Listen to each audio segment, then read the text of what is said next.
Alors, on me demande souvent ce que c'est la fermentation malolactique.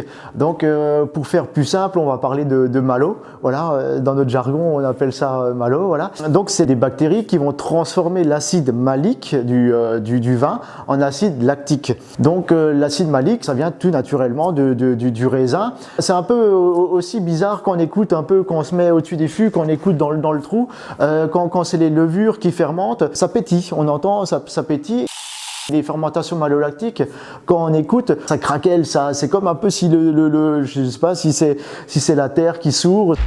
Comme on vendange assez mûr, donc on n'a pas trop d'acide malique. L'acide malique, c'est une acidité de raisin pas mûr. L'incidence, ça va être quoi? On aura plus de gras en bouche, on aura plus de longueur, on aura une plus grande complexité aromatique.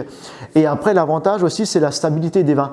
Donc, quand la malo se passe, les vins sont plus stables. Donc, derrière, pour la mise en bouteille, on a besoin de mettre moins de sulfite dans nos vins. Il y a 20 ans, quand j'ai un peu commencé, j'avais des fermentations malolactiques qui se passaient sur mes vins blancs.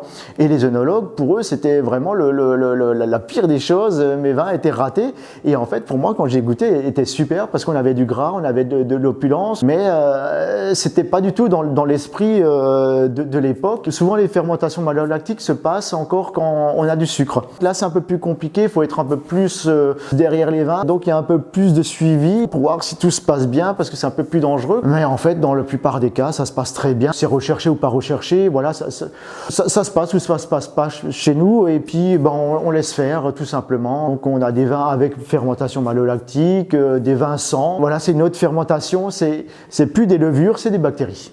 Voilà.